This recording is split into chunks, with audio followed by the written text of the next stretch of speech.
ఈరోజు నేను అడుగుతున్నా, what is stopping you from coming to God?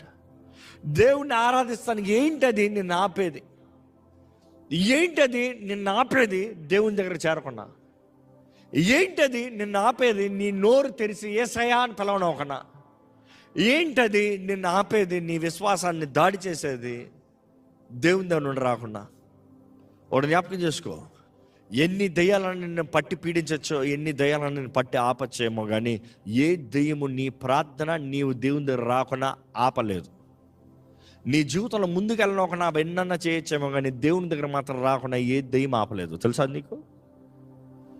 దేవుని దగ్గరగా చేరాలంటే it is your legal right. నువ్వు రావచ్చు నీ తండ్రి దగ్గరికి, నువ్వు రావచ్చు నీ దేవుడి దగ్గరికి, నువ్వు రావచ్చు నీ రక్షకుడి దగ్గరికి. ఏ దెయ్యం ఆపలేడు. దేవుని వాక్యలో చూసినప్పుడు ఈ గెరాసీనుడు యేసు పాదాల దగ్గరికి వచ్చి ఆయన నమస్కరించాడంటే, అక్కడ వచ్చి అడిగినప్పుడు ఆ దెయ్యంలో ఏమంటాయి చూడండి. వాడు యేసును చూచి కేకలు వేసి ఆయన ఎదుట సాగిలపడి యేసు సర్వోన్నతుడైన దేవుని కుమారుడా, నాతో నీకేమి? ఇప్పుడు చూడండి, ఈయన అడుగుతూనే ఉన్నాడు, అంతలోకి దెయ్యాలు మాట్లాడుతున్నాయి, నాతో నీకేం పని?